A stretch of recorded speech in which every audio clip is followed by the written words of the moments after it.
کل نفس ذائقۃ الموت، ہر جاندار کو موت کا مزہ چکھنا ہے، اور تم سب کو تمہارے اعمال کے پورے پورے بدلے قیامت ہی کے دن ملیں گے۔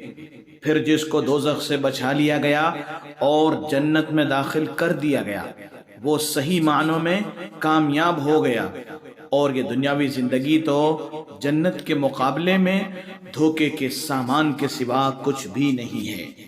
اللہ رب العزت نے ہر جاندار کے لیے موت کا وقت اور جگہ متعین کر دی ہے، اور موت ایسی حقیقت ہے کہ دنیا کا کوئی بھی شخص، خواہ وہ کافر ہو یا فاجر، حتیٰ کہ دہریہ ہی کیوں نہ ہو، موت کو یقینی مانتا ہے، اور اگر کوئی موت پر شک اور شبہ بھی کرے تو اسے احمق شمار کیا جاتا ہے۔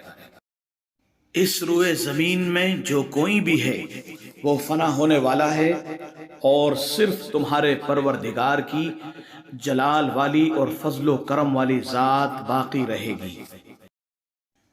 اللہ کی ذات کے سوا ہر چیز فنا ہونے والی ہے، حکومت اسی کی ہے، اور اسی کی طرف تمہیں لوٹ کر جانا ہے۔ تم جہاں بھی ہوں گے ایک نہ ایک دن موت تمہیں جا پکڑے گی، چاہے تم مضبوط قلعوں ہی میں کیوں نہ رہ رہے ہو۔ اے نبی صلی اللہ علیہ وسلم، آپ کہہ دیجئے کہ جس موت سے تم بھاگتے ہو وہ تم سے آ ملنے والی ہے، یعنی وقت آنے پر موت تمہیں ضرور اچک لے گی۔ چنانچہ جب ان کی مقررہ میعاد آ جاتی ہے تو وہ گھڑی بھر بھی اس سے آگے پیچھے نہیں ہو سکتے۔ حضور اکرم صلی اللہ علیہ وسلم کا فرمان عالی شان ہے کہ لذتوں کو ختم کرنے والی موت کو کثرت سے یاد کیا کرو۔